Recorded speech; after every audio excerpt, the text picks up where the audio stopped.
नमस्कार दोस्तों, स्वागत है आप सभी का प्राज्ञा डिजिटल क्लासेस के अंतर्गत। मेरे प्यारे दोस्तों, मैं भगवान सहाय आप सभी के लिए प्रकरण लेकर आया हूँ वर्णमाला।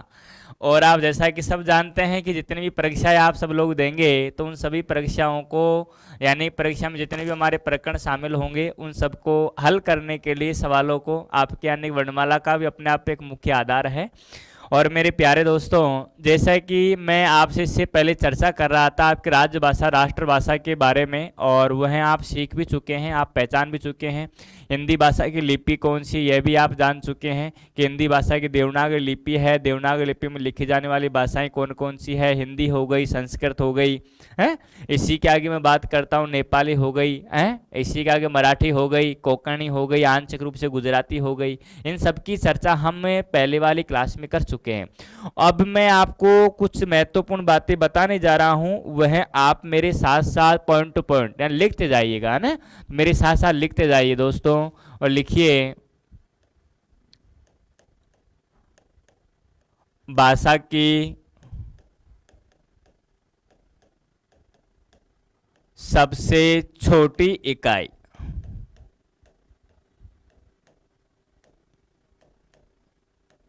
भाषा की सबसे छोटी इकाई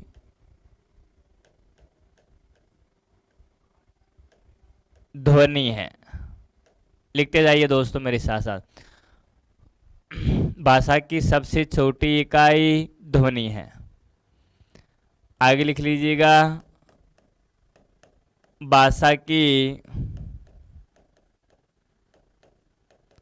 सबसे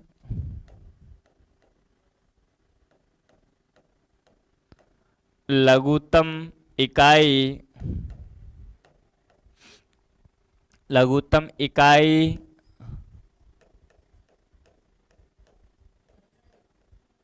ध्वनि है। लिखते जाइए दोस्तों मेरे साथ साथ। भाषा की सबसे छोटी इकाई ध्वनि है, भाषा की सबसे लघुत्तम इकाई भी हमारे ध्वनि है। आगे लिख लीजिएगा,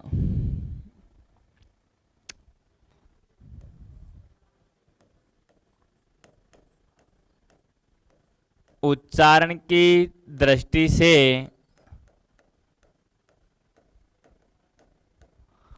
भाषा की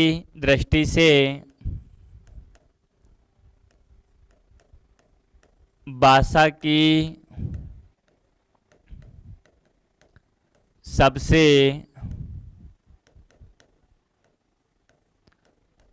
छोटी इकाई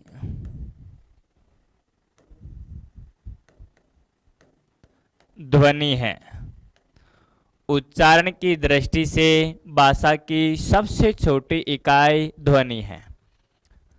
आगे लिखिएगा,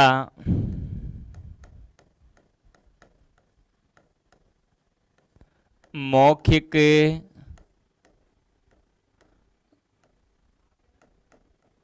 रूप की दृष्टि से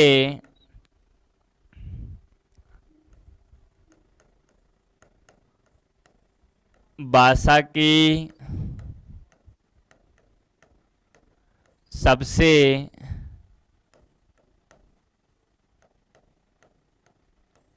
लघुत्तम इकाई ध्वनि है।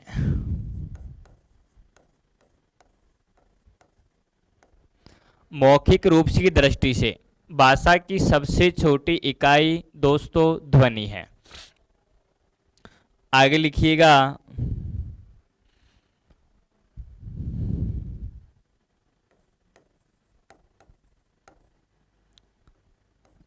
व्याकरणिक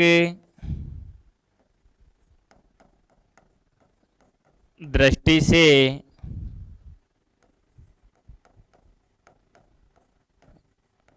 भाषा की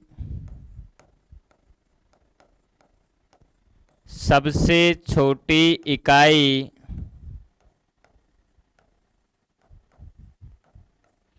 व्याकरणिक दृष्टि से भाषा की सबसे छोटी इकाई अक्षर है। व्याकरणिक दृष्टि से भाषा की सबसे छोटी इकाई अक्षर है। व्याकरणिक दृष्टि से भाषा की सबसे छोटी इकाई अक्षर है। व्याकरणिक दृष्टि से भाषा की सबसे छोटी इकाई अक्षर है। व्याकरणिक दृष्टि से भाषा की सबसे छोटी इकाई अक्षर है। व्याकरणिक दृष्टि से भाषा की सबसे छोटी इकाई अक्षर है। अगला बिंदु लिखिए दोस्तों,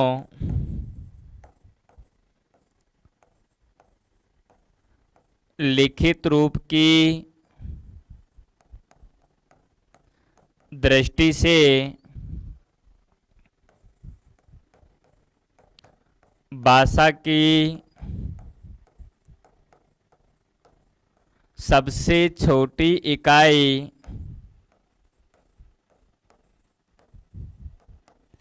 लिखित रूप की दृष्टि से भाषा की सबसे छोटी इकाई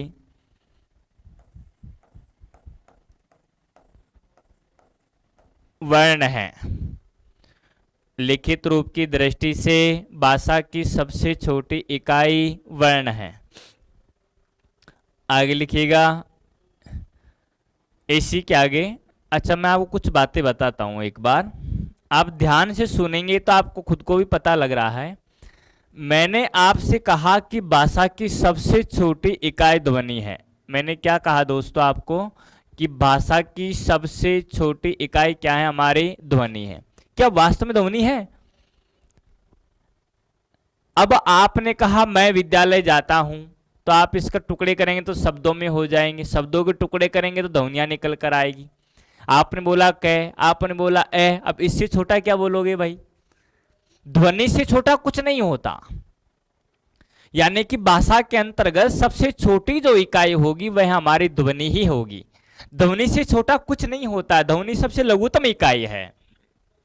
उच्चारण की दृष्टि से, यानी बोलने की दृष्टि से, उच्चरित रूप की दृष्टि से, उच्चारण कह लीजिए, उच्चरित रूप की दृष्टि से कह लीजिए, उच्चरित रूप की दृष्टि से भाषा की सबसे छोटी इकाई क्या होगी दोस्तों? हमारे ध्वनि उत्तर होगा।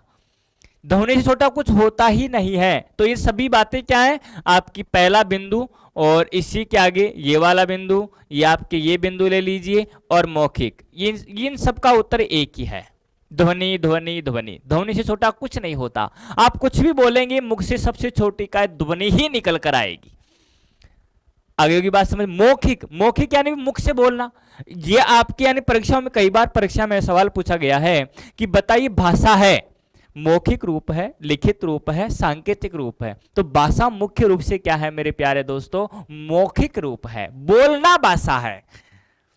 बोलना क्या है? भाषा है। बोलना जरूरी है, बोलना आना चाहिए, कि बोलते सब लोग, अनपढ़ भी बोलेंगे, पढ़े हुए भी बोलेंगे, है ना? तो बोलना भाषा है। तो बोलने के दृष्टिकोण से सबसे छोटी इकाई क्या निकल कर आई? आपकी ध्वनि। ये देखिएगा। ऐसे में आपसे फिर पूछता हूं व्याकरण की दृष्टि से, व्याकरण जब आप खंड करोगे तो सबसे छोटी इकाई निकल कर अक्षर ही आनी है। अगली बात समझ में। और आपके लिखित रूप की दृष्टि से, लिखित रूप का मतलब यह है कि जब आप इनको सबको लिखोगे तो आप जैसे लिखोगे तो ध्वनि का लिखित रूप ही वर्ण कहलाता है। यह मैंने आपको कल ही बताया है। इससे पहले वाले क्लास में चर्चा यही कि लिखित रूप की दृष्टि से भाषा की सबसे छोटी इकाई क्या है? वर्ण है। क्योंकि ध्वनि के लिखित रूप को ही वर्ण कहते हैं। भाषा की सबसे छोटी इकाई ध्वनि है। ध्वनि विकल्प में नहीं मिले तब आप उत्तर वर्ण भी कर सकते हो। क्यों कर सकते हो? क्योंकि यह हमारा कारण है, क्योंकि आपके लिखित रूप की दृष्टि को ही हम क्या कह देते हैं? आपके यानी कि वर्ण कहते हैं। ध्वनि का जो लिखित रूप है उसे ही हम वर्ण कहते हैं। तो मेरे प्यारे दोस्तों, यहां तक की सभी बातें आपके समझ में आ गई होगी। अब जरा देखिएगा, इससे अगला बिंदु है, आप लिखते जाइएगा मेरे साथ साथ, अर्थ की दृष्टि से। लिखिएगा, अर्थ की दृष्टि से, अर्थ की दृष्टि से भाषा की सबसे छोटी इकाई, जिसे भाषा की सबसे छोटी इकाई, अर्थ की दृष्टि से भाषा की सबसे छोटी इकाई शब्द है। यह देखिएगा दोस्तों। अब आप एक बात समझ लीजिए ध्यान से कि भाषा की सबसे छोटी इकाई तो ध्वनि है, लेकिन ध्वनि का अपने आप में कोई अर्थ होता है क्या? आपने बोला क, क्या अर्थ है? आपने बोला च का क्या अर्थ है? आपने बोला पे का क्या अर्थ है? अर्थात ध्वनियों का अपने आप में कोई अर्थ नहीं होता। वर्ण का अर्थ नहीं होता। वर्णों से मिलकर बनता है शब्द, शब्द का अर्थ होता है। तो अर्थ की दृष्टि से भाषा की सबसे छोटी इकाई क्या हो गई दोस्तों? शब्द। आप इसी बात को ऐसे भी लिख सकते हैं कि सार्थक रूप की दृष्टि से, किसकी दृष्टि से? सार्थक रूप की दृष्टि से भाषा की सबसे छोटी इकाई क्या है दोस्तों? आपके शब्द। ये देखिए, सार्थक रूप की दृष्टि से, सार्थक रूप की दृष्टि से भाषा की सबसे छोटी इकाई, सार्थक रूप की दृष्टि से भाषा की सबसे छोटी इकाई, भाषा की सबसे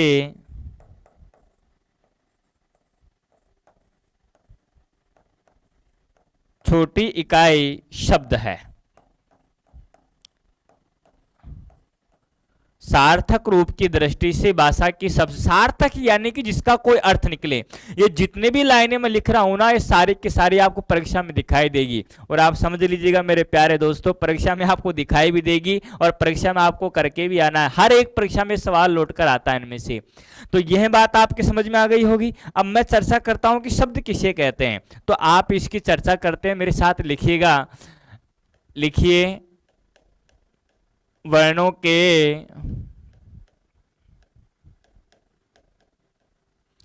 व्यवस्थित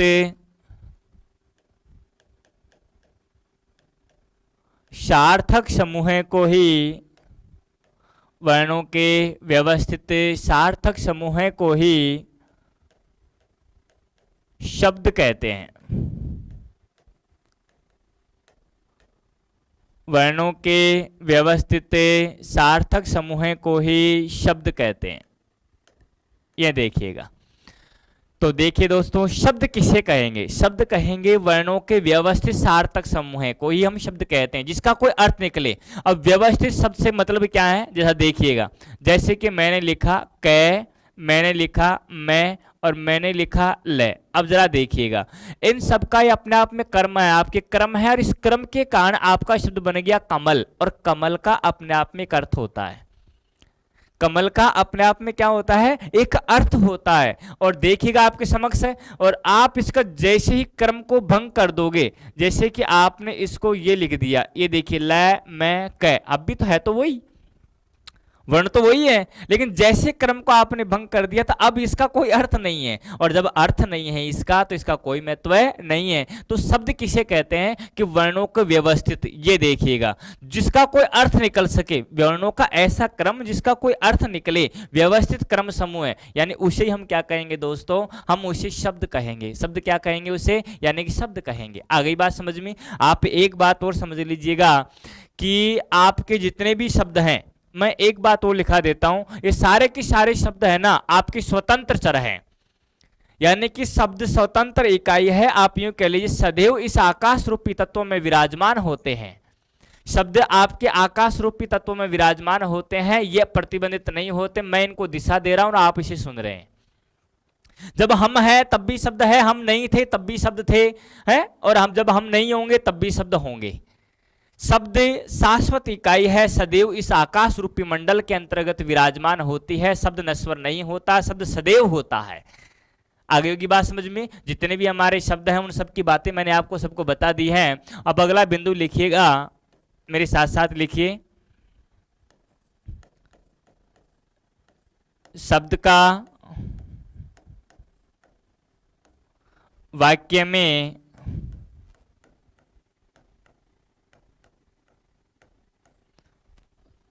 प्रयोग करने पर, शब्द को वाक्य में प्रयोग करने पर उसे पद कहते हैं। उसे पद कहते हैं। यह देखिएगा दोस्तों, जब आपके जितने भी शब्द हैं, जब आप उनको वाक्य में बोल दिया करते हैं, वाक्य में लिख दिया करते हैं, तब वे शब्द शब्द नहीं होते, वो पद कहलाते हैं। क्या कहलाते हैं दोस्तों? पद कहलाते हैं। तो मेरी बात आपके समझ में आ गई होगी। अब मैंने कहा भाषा की सबसे छोटी इकाई, तो भाषा की सबसे छोटी इकाई है ध्वनि। लेकिन ध्वनि का अपने आप में कोई अर्थ है क्या? ध्वनि का कोई अर्थ नहीं होता, अर्थ होता है शब्द का। तो अर्थ की दृष्टि से भाषा की सबसे छोटी इकाई हो गई शब्द। आई बात समझ में? लेकिन शब्द में भाव होते हैं क्या? शब्द में भाव होते हैं क्या? मैंने कहा दिनेश, मैंने कहा सुरेश, मैंने कहा उषे, मैंने कहा पद, मैंने कहा वाक्य। आप क्या मेरे मन में क्या भाव है आप उसे समझ पा रहे हैं? नहीं समझ पा रहे, क्योंकि वाक्य में भाव होते हैं, शब्द में भाव नहीं होते। आ गई बात समझ में? तो भाषा की सबसे छोटी इकाई है ध्वनि, लेकिन ध्वनि का कोई अर्थ नहीं होता, अर्थ होता है शब्द का। तो अर्थ की दृष्टि से भाषा की सबसे छोटी इकाई हो गई शब्द। अब शब्द का अर्थ होता है लेकिन शब्द में भाव नहीं होते। तो भाव अभिव्यक्ति की दृष्टि से अगला बिंदु लिखो, देखो मेरे साथ लिखिए, भाव अभिव्यक्ति की दृष्टि से, भाव अभिव्यक्ति की दृष्टि से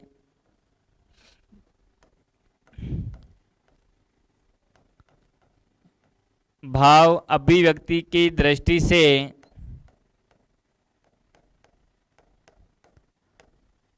भाषा की सबसे छोटी इकाई, भाषा की सबसे छोटी इकाई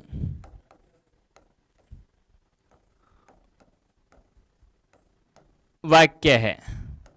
ये देखिएगा, भाव अभिव्यक्ति की दृष्टि से भाषा की सबसे छोटी इकाई है दोस्तों वाक्य। क्या है? वाक्य। अब मुझे एक बात बताओ, जब आपने वाक्य बोल लिया तो वाक्य से बड़ा भी कुछ होता है क्या? वाक्य से बड़ा कुछ होता ही नहीं है। वाक्य सबसे बड़ी इकाई है। जितनी भी लाइनें लिख रहा हूं ये सब परीक्षा में आपको दिखाई देगी, ध्यान रखिएगा। तो भाव अभिव्यक्ति की दृष्टि से भाषा की सबसे छोटी इकाई वाक्य। जब आपने वाक्य बोल दिया तो आपने कोई कमी छोड़ी? आपने कहा मैं विद्यालय जाता हूं, मैं विद्यालय जाऊंगा, फिर मैं तैयारी करूंगा, मैं पढ़ूंगा लिखूंगा, फिर आगे चलकर नौकरी लूंगा, ये भी वाक्य ही है। तो वाक्य जब आपने बोल लिया तो वाक्य से बड़ा कुछ भी नहीं होता। तो वाक्य ही भाषा की सबसे बड़ी इकाई है, परिपूर्ण इकाई है, समृद्ध इकाई है। तो लिखिए मेरे साथ, इससे बड़ा कुछ नहीं होता है। और लिखिएगा, वाक्य ही भाषा की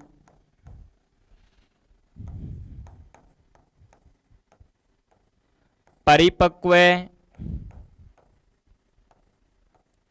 समृद्ध एवं सबसे बड़ी इकाई है। वाक्य से बड़ा कुछ नहीं होता दोस्तों, आप यह समझ लीजिएगा।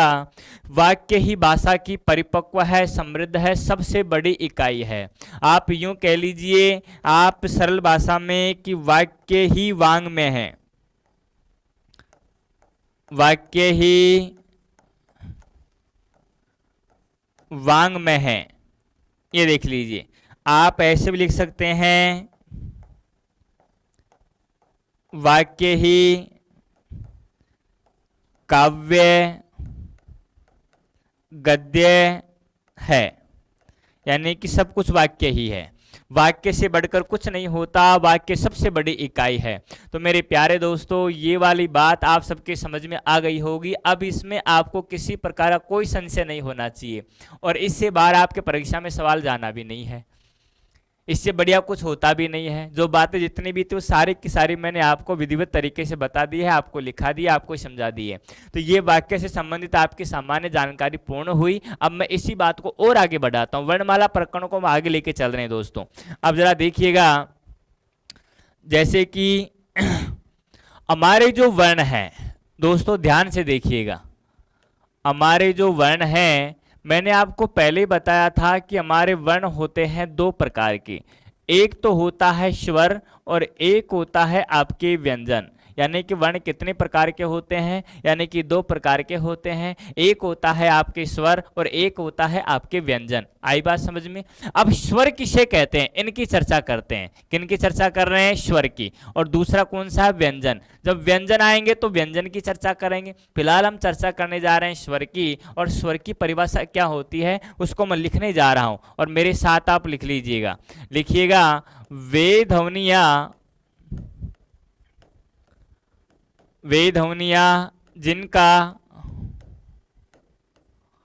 जिनका उच्चारण स्वतंत्र रूप से होता है, जिनका उच्चारण स्वतंत्र रूप से होता है,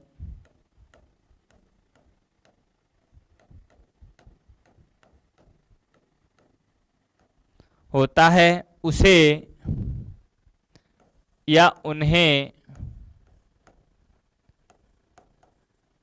स्वर कहते हैं। उन्हें क्या कहते हैं दोस्तों? स्वर कहते हैं। तो हमारे स्वर की परिभाषा हो गई दोस्तों कि वे ध्वनियां जिनका उच्चारण स्वतंत्र रूप से होता है, यानी कि निर्बाध रूप से होता है, बिना किसी बाधा के होता है, उन ध्वनियों को हम कहते हैं स्वर। क्या कहते हैं दोस्तों? स्वर कहते हैं।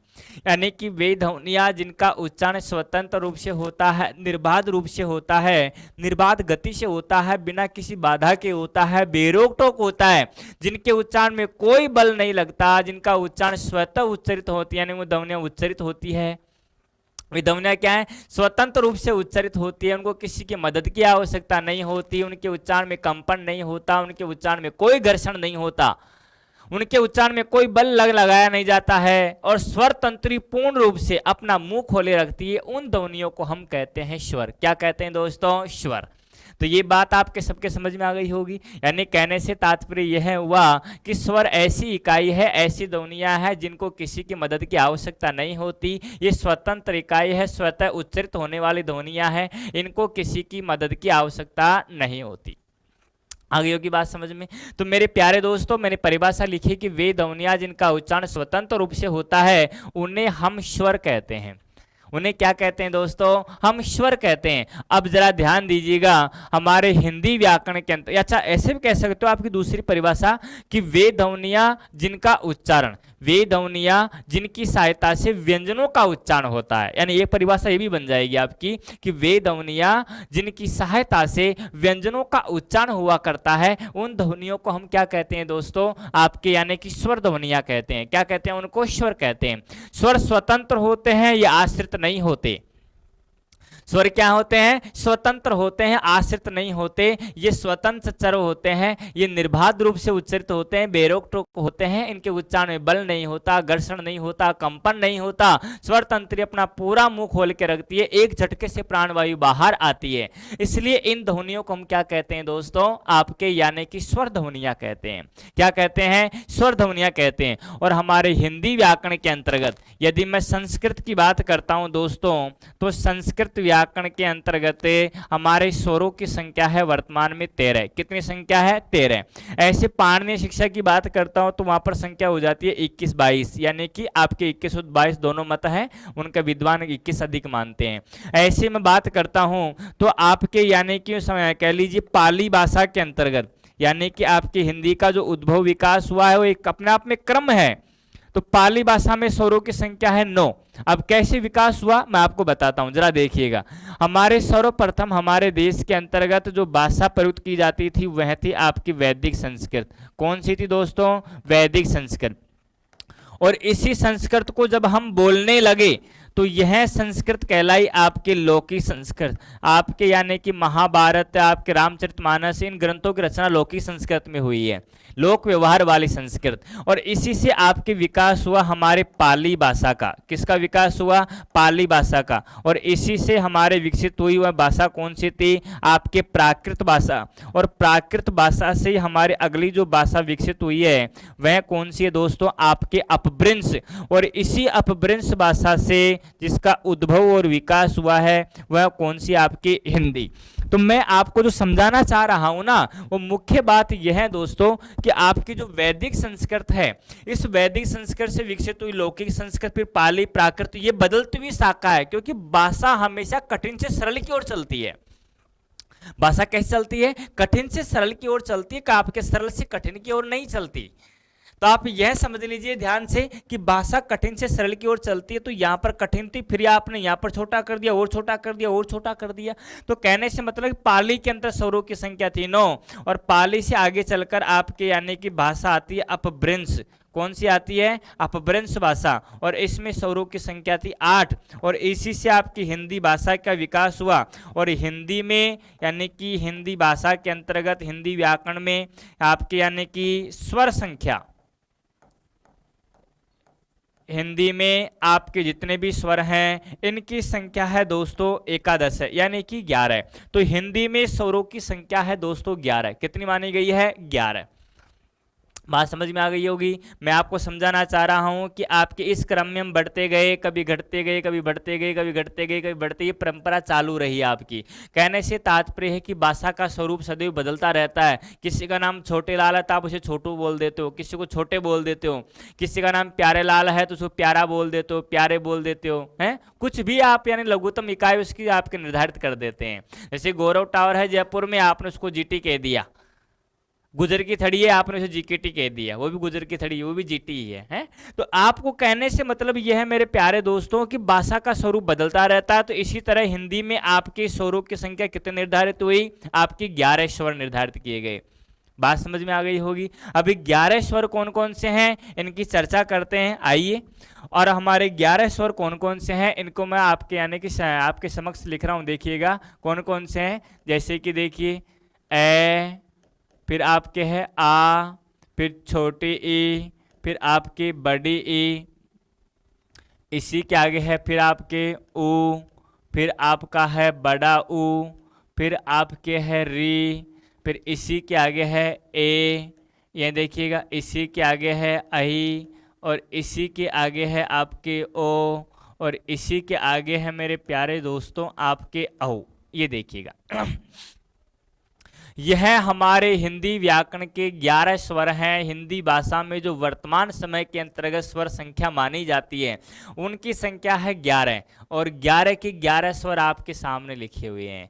कई विद्वान आपको रीको स्वर नहीं मानते, इसको देखो ध्यान दीजिएगा, इसको स्वर नहीं मानते। मैं आपको यानी कि जानकारी दे देता हूँ, मैं आपको बता देता हूँ कि विद्वानों की इसको स्वर नहीं मानना एक वर्तमान में त्रुटि का कारण है। कई लोग आपके यानी भोलानाथ तिवारी का आपके रेफरेंस देके, बस हमारे भाषा वैज्ञानिक हुए हैं हिंदी भाषा के अंतर्गत भोलानाथ तिवारी, उनका रेफरेंस देख कहते हैं कि साहब री स्वर नहीं है। और री स्वर कैसे नहीं है, री के शब्द कहाँ जाएंगे? जरा देखिए मैं आपको इधर लिखता हूँ, जैसे कि आपके शब्द है पृथ्वी, ये देखिए क्या आने वाले शब्द में आपके आने वाले समय में आप इसको बदल दोगे? ये देखिए कृत्रिम, ये देखिए कितनी कृमि, आपकी कृति, आपके यानी कितने शब्द हैं जिनको आप इस तरीके से लिखते हो, कितने शब्द हैं जिनको आप इस तरीके से लिखते हो। ऋषि, क्या आप रीजू, क्या ऋतु, क्या आप उन सबको खा जाओगे? क्या नहीं खा सकते ना। तो ये आज की समस्या नहीं, आने वाले समय में भी समस्या रहेगी। लेकिन आपको याद रखना है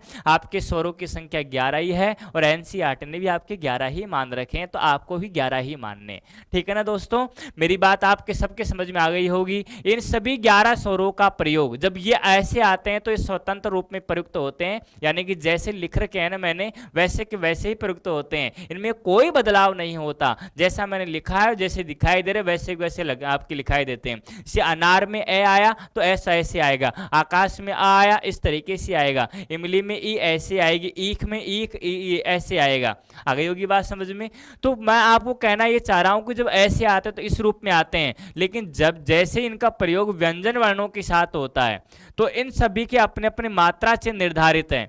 जब व्यंजनों वर्णों के साथ आप इनका प्रयोग करोगे तो इन सबके अपने अपने मात्रा चिन्ह हैं, किंतु हमारे इस ए स्वर का कोई मात्रा चिन्ह नहीं है। इस ए स्वर का अपने आप में कोई भी मात्रा चिन्ह नहीं है। तो आप यह समझ लीजिएगा दोस्तों कि सभी स्वरों के अपने अपने मात्रा चिन्ह हैं, इस ए स्वर का कोई मात्रा चिन्ह नहीं है। कैसे? जैसे कि देखिए आ का मात्रा चिन्ह यह है, छोटी ई का यह है, बड़ी ई ये, छोटा ऊ ये, ऐसे आपके बड़ा ऊ ये, ऐसे आपका जो री स्वर है ये, ऐसे आपका ए। यहां ध्यान दीजिएगा, कभी कभार विद्वान लोग क्या पढ़ाते वक्त भी ऐसे बोल देते हैं कि साहब छोटा ए बड़ा ए। ये छोटे ए बड़े यानी दोनों ही बड़े हैं, अपने आप में दीर्घ हैं, छोटे नहीं है। ये अपने आप में छोटे नहीं है, ये अपने आप में क्या है दोस्तों, अपने आप में बड़े हैं। इनमें कोई ना तो कोई छोटा है न कोई बड़ा है। तो आप समझ लीजिएगा जिसके ऊपर एक भी मात्रा नहीं उसके ऊपर एक मात्रा लग जाती है, और जिसके ऊपर आपके एक लगी हुई है उसके ऊपर दो मात्रा चिन्ह इस तरीके से लग जाते हैं। आगे देखिएगा ये आपका ओ का मात्रा चिन्ह और यह है आपके अहू का मात्रा चिन्ह। तो आप सबने देखा कि हमारे मात्रा चिन्हों की संख्या है आपके 10। आप ध्यान से देख लीजिए, स्वरों की संख्या तो है 11, आप ध्यान से गिनेंगे तो आपको दिखाई देंगे। देखिए स्वर संख्या है एकादश है यानी कि 11, लेकिन मात्रा चिन्ह 10 ही रह गए। हमारे इस ए नाम के स्वर का कोई मात्रा चिन्ह नहीं है। जब यह व्यंजन वर्ण के साथ लगता है तो यह इस तरीके से लगता है जैसे कि ये कै आपने लिख रखा है। आ गई बात समझ में। आप यूं समझ लीजिएगा किसी व्यंजन के साथ इनमें से कोई मात्रा चिन्ह नहीं है और नीचे हलंत चिन्ह भी नहीं है, नीचे हलंत चिन्ह भी नहीं है, तो आप समझ लीजिएगा कि इसमें अ स्वर मिला हुआ है, कि बिना स्वरों की सहायता के आपके व्यंजनों का उच्चारण आप कर ही नहीं सकते। जैसे कि देखिए, आप जब व्यंजन में से स्वर को निकाल देंगे तो आपके स्वर को लिखोगे आप इस तरीके से। अब आप इस ध्वनि का उच्चारण करके दिखाओ, क्या आप इसका उच्चारण कर सकते हैं? आप जरा बोलेंगे, आप बोलेंगे कै, तो कै में देखो पीछे ए निकल कर आ रहा है, कै कै कै, ये देखिए चे चे, तो पीछे ए निकल कर आ रहा है, पीछे क्या निकल कर आ रहा है? ए निकल कर आ रहा है। तो मेरे प्यारे दोस्तों, यह बात आपके सबके समझ में आ गई होगी। और जब भी व्यंजन में से स्वर को अलग करेंगे तो इसके नीचे लगाएंगे ये हलन चिन्ह, ये है हलन चिन्ह, और स्वर को लिखेंगे इधर की ओर। तो यह बात आप स्पष्ट रूप से समझ चुके होंगे। आ गई बात समझ में। संस्कृत व्याकरण के अंतर्गत आपके इनमें ही दो स्वर आपके आने की ओर जोड़ दिए जाते हैं। अब वो दो स्वर कौन कौन से हैं? जैसे कि देखिए, ये तो हमारे पास हिंदी में है और यह संस्कृत वाला बडारी हो गया, और ऐसे आपके संस्कृत में ये लरी, ये देखो, ये दो स्वर और आपके आने की जोड़ दिए जाते हैं। संस्कृत में स्वरों की संख्या हो जाती है आपके 13। कितनी संख्या हो जाती है? 13 संख्या हो जाती है, और 13 के 13 आपके सामने मैंने आपके लिए लिख दिए हैं। आ गई होगी बात समझ में।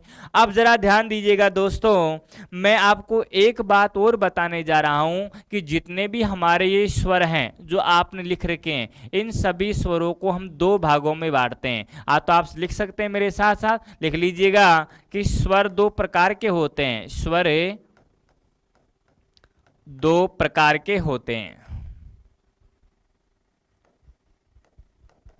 स्वर दो प्रकार के होते हैं। यह देखिएगा दोस्तों, स्वर कितने प्रकार के होते हैं? दो प्रकार के होते हैं। अब कौन कौन से होते हैं उनकी चर्चा हम करते हैं। देखिएगा, स्वर दो प्रकार के होते हैं, इनमें से आपका एक प्रकार है यानी कि लघु स्वर। यह देखिएगा, पहला प्रकार कौन सा है? लघु स्वर। और दूसरा आपका प्रकार है दोस्तों दीर्घ स्वर। यह देखिएगा, आपके स्वर दो प्रकार के होते हैं, एक तो होता है लघु स्वर और एक होते हैं आपके दीर्घ स्वर। यह देखिएगा, तो लघु स्वर किसे कहते हैं? तो वे स्वर जिनके उच्चारण में समय कम लगता है, वे स्वर जिनके उच्चारण में एक मात्रा का समय लगता है, उन्हें हम कहते हैं लघु स्वर। क्या कहते हैं उनको? लघु स्वर कहते हैं। और वे स्वर जिनके उच्चारण में दो मात्राओं का समय लगे,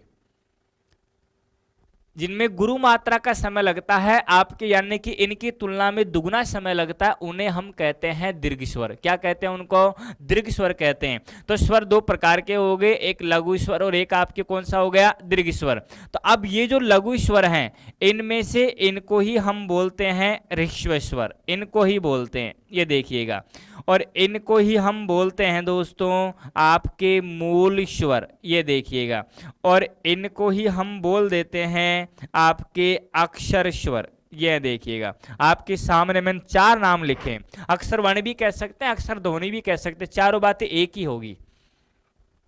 एक मात्रिक स्वर भी कह सकते हैं इनको, एक मात्रिक। ये देखिएगा, इन्हीं को एक मात्रिक स्वर। आ गई बात समझ में। इसके विपरीत इधर वाले हैं, आप इनको दीर्घ स्वर भी कह सकते हैं, आप इनको यानी कि गुरु स्वर भी कह सकते हैं, आप इनको संधि स्वर भी कह सकते हैं, संधि स्वर। यह देखिएगा, और आप इनको मिश्रित स्वर भी कह सकते हैं, मिश्रित या मिश्र स्वर भी कह सकते हैं।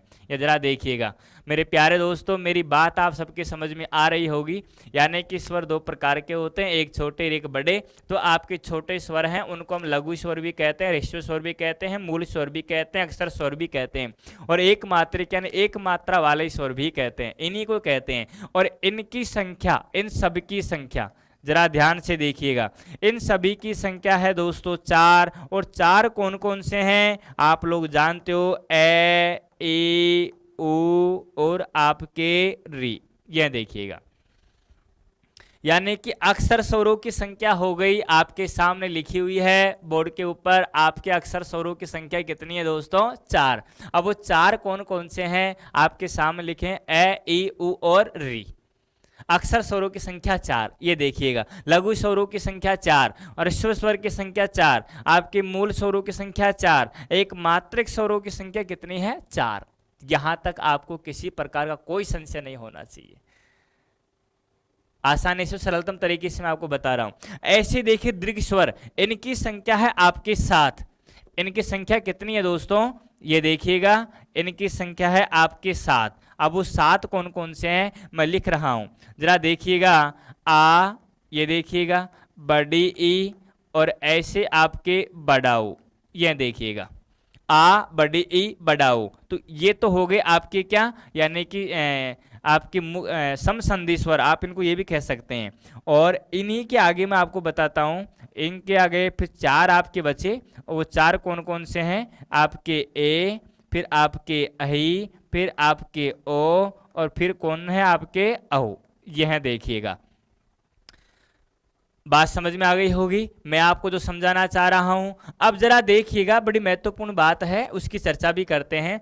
ये जो दीर्घ स्वर हैं इनकी संख्या है 7, और इनके अंतर्गत आपके कौन कौन से हैं? आ, ई, उ, ए, ऐ, ओ, औ। ये 7 स्वर इसमें शामिल किए गए हैं। ये 7 स्वर इसके अंतर्गत शामिल किए गए हैं दोस्तों, और ये वाली बात आपको ठीक तरीके से समझ में आ गई होगी, इसमें कोई संशय नहीं होगा। ठीक है ना दोस्तों? अब आगे बढ़ते हैं, जरा देखिएगा हमारे ये जो दीर्घ स्वर हैं और ये जो लघु स्वर हैं, इनका क्या सिस्टम है, क्या इनमें निर्धारण होता है, उसकी चर्चा और करता हूं। जरा पहले मैं दीर्घ स्वरों की बात करता हूं। जरा देखिएगा, ये जो दीर्घ स्वरों के अंतर्गत आपने देखे, एक तो आ, ये देखिएगा, एक आपने देखा बड़ी ई, और एक आपने देखा बड़ाओ। तो आप यह भी समझ रहे हैं क्या कि आ कैसे बनता है? जब ए में ए मिलाते हैं तब जाकर क्या बनता है? आ। ये देखिएगा, ऐसे आपकी छोटी ई में छोटी ई मिलाते हैं तब जाकर क्या बनती है? बड़ी ई। और ऐसे आपके छोटे ऊ में आपके छोटा ऊ मिलाते हैं तब जाकर क्या बनता है? बड़ा ऊ। ये देखिए, अब आप देखो ये दोनों समान जाति के क्या? ये देखिए, इसीलिए इनको, यानी कि आप यूं कह लीजिएगा, इनको आप यानी कि समसंधि स्वर कह सकते हैं। इनको क्या कह सकते हैं? समसंधि। ये देखिएगा, आप इनको समसंधि स्वर कह सकते हैं। बात समझ में आ गई होगी? आप इनको समसंधि स्वर कह सकते हैं। आप इनको सजातीय, यानी एक ही जाति के, ये देखिए, आप इनको सजातीय स्वर भी कह सकते हैं, यानी कि ये सब एक ही जाति के हैं। ये सभी क्या है? एक ही जाति के हैं, समान जाति के हैं। यानी कि ए में ए मिलाएंगे, ई में ई मिलाएंगे, आपके इस तरीके से समसंधि, सम्मिश्र स्वर भी आप इनको कह सकते हो। क्या कह सकते हैं दोस्तों? सम्मिश्र स्वर भी आप इनको कह सकते हैं। ये देखिएगा, यानी समान मिलेंगे, सजाते मिलेंगे। बात समझ में आ गई होगी। और इन्हीं को ही आप यानी कि दीर्घ संधि स्वर भी कह सकते हैं। क्या कह सकते हैं दोस्तों? दीर्घ संधि स्वर भी आप इनको कह सकते हैं। तो यहां तक कि 4 बातें मैंने आपको बताई, चारों को चारों आपको याद हो गई होगी। ठीक है ना दोस्तों? अब इनके अलावा आपके जो 4 बचे हुए हैं उनकी चर्चा और करता हूं। जरा देखिएगा, ये आपका ए, और यह ऐसे बनता है, ए में ई मिलाते हैं तब जाकर ये बनेगा। ऐसे आपके अही, आपके ए के अंतर्गत आप जब ए मिलाओगे तब जाकर ये बनेगा। और ऐसे आपकी ये ओ, इस ओ का निर्माण होगा ए में ऊ मिलाने से। और ऐसे आपका अगला कौन सा है? अहू। यह देखिएगा, और ए के अंतर्गत जब आप ओ को मिलाएंगे तब जाकर क्या बनेगा? अहू। यह देखिएगा, बात समझ में आई? अब जरा देखो, दोनों समान है क्या? समान तो नहीं है। इसीलिए हम इन चारों स्वरों को, ये जो चारों स्वर हैं, इन चारों स्वरों को हम बोलते हैं दोस्तों संयुक्त स्वर। इनको क्या बोलते हैं? संयुक्त। यानी कि संयुक्त की परिभाषा होती है क्या? कि दोनों अलग अलग होते हैं। संयुक्त स्वर की परिभाषा क्या होती है आपके? यानी कि दोनों अलग अलग होते, समान नहीं होते। इसलिए इन चारों को हम संयुक्त स्वर भी कहते हैं। इन चारों को क्या कहते हैं दोस्तों? संयुक्त स्वर भी कहते हैं। और संयुक्त स्वरों की परीक्षा सवाल आ जाए कितनी संख्या है, तो आपको उत्तर इनका 4 करना है। कितना करना है? और आपके समक्ष है, देखिए। अब ये जो दोनों मैंने लिखे हैं, ये देखिएगा, ये दोनों स्वर, इन दोनों को हम बोलते हैं, यानी कि इधर वाले, एक मिनट, दोस्तों ध्यान से देखिएगा, मैं कुछ विशेष बात बताने जा रहा हूं, अलग करके लिख देता हूं इधर से, आप ध्यान से देखिएगा। देखिए आपके इनके अंतर्गत जो हमारे कौन कौन से, एक तो हमारा ए और एक हमारा है ओ। ये देखिए मैं इधर लिख रहा हूं ए और ओ, इन दोनों को आप गुण संधि स्वर भी कहते हो, और यही पढ़ोगे आगे चलकर आप इनको क्या कहेंगे दोस्तों, आप गुण संधि स्वर भी कहेंगे इन दोनों को। और ये जो बचे हुए हैं कौन कौन से, एक तो बचा हुआ है आई और एक बचा हुआ है आपके औ। ये देखिएगा इन दोनों को हम वृद्धि संधि स्वर भी कहेंगे। क्या कहेंगे दोस्तों, क्योंकि वृद्धि संधि में आप इनको ही पढ़ोगे। समझ लीजिएगा, जब स्वर संधि आएगी तो वृद्धि संधि में आप इन दोनों स्वरों का अध्ययन करोगे, गुण संधि में इन दो का अध्ययन करोगे और दीर्घ संधि में इन तीन का अध्ययन करोगे। इससे में आपकी स्वर संधि पूर्ण हो जाती है। इसी के अंतर्गत आपकी स्वर संधि क्या है, पूर्ण हो जाती है मेरे प्यारे दोस्तों। तो यह बात आप सबके समझ में आ गई होगी।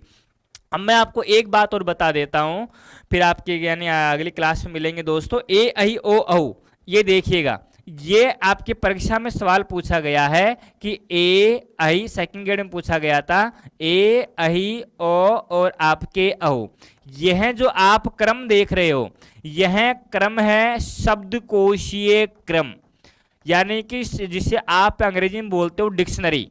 तो यह क्रम कौन सा है, शब्दकोशीय क्रम है, डिक्शनरी क्रम है, जिसपे आप जिस प्रकार अंग्रेजी भाषा में एक के बाद में बी के आपके शब्द आते हैं, फिर सी के आएंगे, डी के आएंगे, उसी प्रकार आपके ए के शब्द पहले आएंगे, फिर आई के आएंगे, ओ के आएंगे, फिर औ के आएंगे। लेकिन परीक्षा में सवाल यह नहीं पूछा जाएगा, ये तो आपके सामने है, ये तो आपके सामने परीक्षा में सवाल पूछा जाएगा इनका मूल व्याकरण क्रम क्या है। तो इनका मूल व्याकरण क्रम है ए, फिर आपका ओ, फिर आपके यानी कि अही, और फिर है आपके अहो। यह देखिएगा इन चारों स्वरों का ये जो मैंने क्रम लिखा है यह क्रम है मूल व्याकरण क्रम। और यह परीक्षा में पूछा गया था, आपकी द्वितीय श्रेणी आपकी हिंदी भर्ती परीक्षा के अंदर सवाल पूछा गया है कि इनका चारों का मूल व्याकरण क्रम क्या है। और ये आपके यानी कि क्या है, इनका मूल क्रम ये है, इनको संस्कृत में बोलते हैं एच स्वर। क्या बोलते हैं इनको, एच। और सभी स्वरों को, जितने भी आपके स्वर हैं सारे स्वर, इन सभी स्वरों को संस्कृत में बोलते हैं अच। क्या बोलते हैं, अच। ध्यान रखिएगा, संस्कृत में सभी स्वरों को अच बोलते हैं, अच यानी स्वर, आप ये समझ लीजिएगा। और इन चारों को बोलते हैं एच है, जो मैंने लिख रखा है, देखो ध्यान से। तो मेरी बात आपके सबके समझ में आ गई होगी दोस्तों, और इसमें आपको किसी प्रकार का कोई संशय नहीं होना चाहिए। मेरे प्यारे दोस्तों, आप सभी को धन्यवाद।